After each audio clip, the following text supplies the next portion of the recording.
हाय मुलांनो, आज आपण बघणार आहोत अजून एक DIY किट.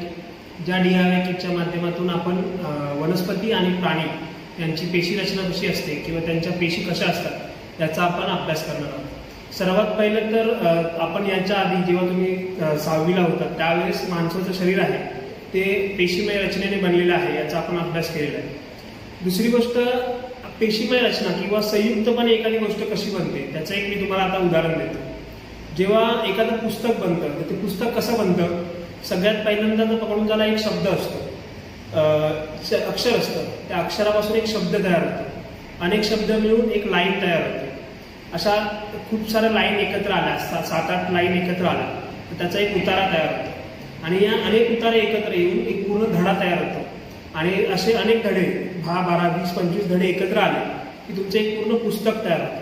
त्याचप्रमाणे आपलं मानवी शरीर जसं आहे तर मानवी शरीर सुद्धा असे अनेक मानवी शरीर जेव्हा या शरीरामध्ये खूप साऱ्या इंद्रिय संस्था एकत्र येतात, उदाहरणार्थ पचन संस्था आहे, श्वसन संस्था आहे, त्या सगळ्या संस्था एकत्र आल्यावरती आपलं मानवी शरीर तयार होतं. परंतु ही जी इंद्रिय संस्था आहे किंवा या सगळ्या इंद्रिय संस्था कशापासून तयार होतात तर एका छोट्या पेशीपासून आणि याच पेशींचा आपण आज अभ्यास करणार आहोत. अशा अनेक पेशी एकत्र आल्या की टिश्यू तयार होतो. टिश्यू म्हणजे काय, आपल्या त्वचेचा लहान भाग. आणि याच टिश्यूपासून किंवा या उतीपासून इंद्रिय तयार होतात आणि असे अनेक इंद्रिय एकत्र आले तर इंद्रिय संस्था तयार होते आणि इंद्रिय संस्थांचे मिळून आपलं शरीर बनलेलं असतं. तर आज आपण याच सेल म्हणजे पेशी काय असतात किंवा त्या कशा प्रकारे असतात याचा आपण अभ्यास करणार आहोत. आता सगळ्यात पहिल्यांदा मी तुम्हाला या पेशी कुठल्या कुठल्या प्रकारच्या असतात, त्यांचा आकार काय असतो तर याचं मी तुम्हाला एक उदाहरण दाखवणार किंवा त्याचे उदाहरण दाखवणार आहे. सर्वात पहिलं तर हा जो पेशींचा आकार असतो हा कधीच एकसारखा नसतो.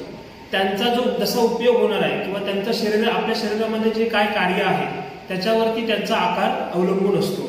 आता तुम्ही बघत असाल तर या चित्रामध्ये तुम्हाला विविध प्रकारच्या पेशी, त्या पेशींचे उदाहरण दिलेली आहे. आता बघा, काही पेशी तुम्हाला या ठिकाणी गोलाकार दिसतील, काही वर्तुळाकार आहेत, काही पेशी त्यांना आकार नाहीये, काही पेशी आयताकार आहेत, काही रॉड सारख्या आहेत म्हणजे एका सरळ रेषेत आहेत. आता इथे तुम्ही अमिबाच्या पेशी जर बघित असाल तर अमिबाच्या पेशीला आकारच नाहीये. तर अशा प्रकारे या पेशींची रचना असते किंवा त्यांचा आकार असतो. त्यांना कुठलाही एक पर्टिक्युलर किंवा एक आकार नसतो, तो आकार सतत त्यांच्या कार्यावरती बदलत असतो. आता आपण सगळ्यात पहिलं तर आपल्या DIY किटला सुरुवात करूया. या ठिकाणी तुम्ही बघत असाल तर तुमच्या समोर या तुम्हाला दोन DIYचे किट दिसत असतील. सर्वात पहिलं तर ही जी तुम्हाला हिरव्या कलरचं किट दिसत आहे किंवा हिरव्या कलरची जी पेशी दिसते ती आहे वनस्पती पेशी आणि ही दुसरी पेशी जी आहे ती आहे प्राणी पेशी. आता सगळ्यात पहिल्यांदा जेव्हा आपलं शरीर, मी तुम्हाला आधीच सांगितलं की आपलं शरीर हे पेशी, लहान लहान पेशीपासून बनलेलं आहे. तर आपण सगळ्यात पहिल्यांदा आपण वनस्पती पेशीपासून सुरुवात करूया. आता ही वनस्पती पेशी जी आहे ती वनस्पती पेशी सगळ्यात बाहेरचं जे याचं आवरण आहे तुम्हाला दिसत असेल तर हे हिरव्या कलरचं, डार्क हिरव्या कलरचं जे आवरण आहे त्याला सेल वॉल म्हणजेच पेशी भित्तिका, तर पेशी भित्तिका असं म्हणतात. आणि आता तुम्हाला जर तुम्ही या प्राणी पेशीमध्ये बघितलं तर तुम्हाला हे आवरण कुठेच दिसणार नाही. तर हेच तुम्हाला सांगायचं आहे की ह्या आपल्या प्राणी पेशी आणि वनस्पती पेशी याच्यामध्ये मुख्य फरक हा असतो की ही जी पेशी भित्तिका आहे तर ही पेशी भित्तिका फक्त तुमच्या वनस्पती पेशीमध्ये असते, प्राणी पेशीमध्ये ती नसते. त्याच्यानंतर हे जे आतमधलं आवरण आहे थोडासा हिरवा कलर आपला लाईट झालेला आहे तर त्याला म्हणतात पेशी पटल. आणि आता तुम्हाला ह्या वनस्पती पेशीमध्ये ही जी सर्वात शेवटचं जे आवरण दिसत असेल त्याला पेशी पटल म्हणतात. तर सांगायची गोष्ट अशी की पेशी पटल हे दोन्ही पेशींमध्ये असतं, प्राणी पेशीमध्ये पण असतं, वनस्पती पेशीमध्ये पण असतं आणि प्राणी पेशीमध्ये पण असतं. आणि पेशी भित्तिका ही प्राणी पेशीमध्ये नसते, फक्त वनस्पती पेशीमध्ये असते. आता याच्या पुढचा भाग, आता जेव्हा तुम्ही ह्या दोन्ही पेशी नीट बघाल तर दोन्ही पेशींच्या ह्या वनस्पती पेशीमध्ये तुम्हाला केंद्रकृती दिसत आहे हे जे केंद्रक आहे तेच तुम्हाला या साईडला इथे आपला वनस्पती प्राणीपेशीमध्ये दिसत आहे. हे केंद्रक जे आहे ते आपल्या पेशीचा सगळ्यात मुख्य भाग असतो. ज्या प्रकारे आपल्या मानवी शरीरामध्ये मेंदू असतो आणि मेंदू काय करत असतो, आपल्या शरीराला पूर्ण ताब्यात ठेवण्याचं किंवा कंट्रोल करण्याचं काम करत असतो, त्याचप्रमाणे पेशींमध्ये केंद्रक हे आपल्या पूर्ण पेशीला ताब्यामध्ये ठेवण्याचं काम करत असतं. त्याच्यानंतर तुम्हाला या दोन्ही पेशींमध्ये हे काळे डॉट दिसत असतील. हे बघा इथे काळे डॉट दिसतात तुम्हाला. तर हे काळे डॉट काय करतात किंवा ह्याला काय म्हणतात, तर ह्याला म्हणतात पेशीद्रव. आता हे जे पेशीद्रव असतं ते तुमच्या केंद्रकापासून ते तुमचं जे पेशीपटल असतं, किंवा हे बघा इथे हे केंद्रक आहे आणि इथे हे पेशीपटल आहे, या पूर्ण भागामध्ये हे पेशीद्रव विखुरलेलं असतं किंवा ते तिथे असतं. आणि या पेशी द्रवामध्ये पेशींची विविध अंगके असतात. अंगके म्हणजे काय, तर ते पेशी कशापासून बनलेल्या आहेत, त्या पेशींचे विविध भाग असतात. तर सगळ्यात पहिलं आपण बघणार आहोत अंतर्द्रव जालिका. म्हणजे हा जो तुम्हाला भाग दिसतोय, हा रॉड किंवा असा यस शेप टाईप जो भाग दिसतोय, तर त्याला म्हणतात अंतर्द्रव जालिका. सेम तुम्हाला ह्या प्राणीपेशीमध्ये दिसत असेल, हा यस टाईप जो भाग दिसतोय तुम्हाला, हा अंतर्द्रव जालिका आहे. या अंतर्द्रव जालिकेचं मुख्य काम काय आहे, तर याच्यामध्ये रायबोझोम्स असतात, जे तुमचे आपल्या शरीरामध्ये आपण जे अन्न शरीरामध्ये घेतो त्याचं रूपांतर ते कार्बोहायड्रेट आणि प्रोटीनमध्ये करतात आणि आपल्या शरीराला ऊर्जा देतात. आता याच्यानंतर आपण बघूया, आता तुम्हाला ह्या वनस्पती पेशीमध्ये आणि या प्राणीपेशीमध्ये ही एक सगळ्यात मोठा भाग दिसत असेल. हा प्राणीपेशीमधला रिक्तिका असतो आणि हा वनस्पती पेशीमधला हा रिक्तिका आहे. तर हा काय काम करतो, आपल्या शरीरामध्ये समजा जे टाकाऊ पदार्थ आहेत, तर ते टाकाऊ पदार्थ शरीरामधून बाहेर टाकण्याच्या क्रियेला काय म्हणतात, उत्सर्जन.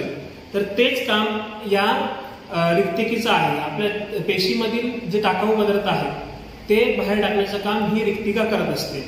त्याच्यानंतर तुम्हाला इथे तंतुकणिका, इथे हा एक भाग दिसत असेल किंवा हे पेशी अंगक दिसत असेल. दोन्ही पेशींमध्ये तुम्हाला हे अंग दिसणार.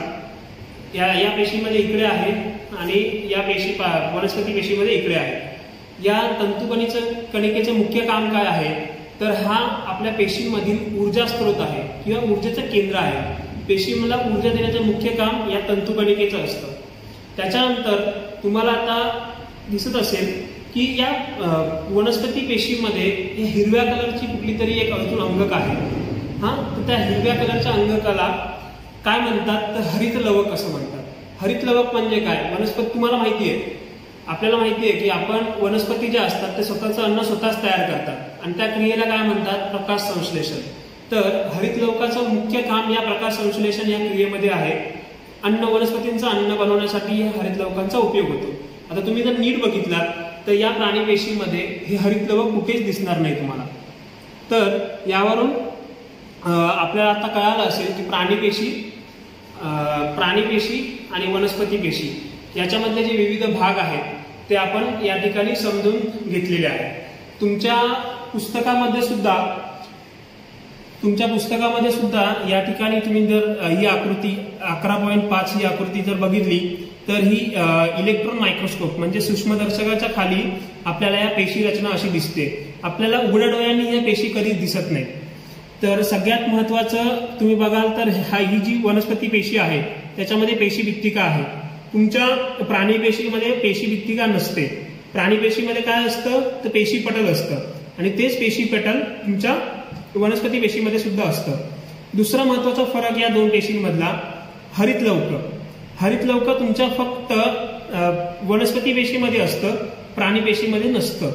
नंतर हे पेशीद्रव, आधीच मी तुम्हाला सांगितल्याप्रमाणे तुमचं जे केंद्रक आहे या केंद्रकापासून ते पेशीपटल किंवा इकडे जर तुम्ही आलात तर तुमच्या ह्या केंद्रकापासून ते हे पेशीपटलापर्यंत हा पूर्ण भाग तुमच्या पेशीद्रवाने भरलेला असतो.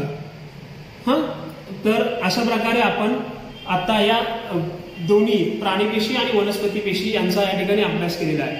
तुम्हाला आता हे तुम्ही बघून झाल्यानंतर किंवा हा व्हिडिओ बघून झाल्यानंतर तुम्हाला याची एक आपल्या वहीमध्ये छान सुंदर अशी प्राणीपेशी आणि वनस्पती पेशी यांची एक आकृती काढायची आहे आणि त्याच्या विविध भागांना नाव द्यायचं.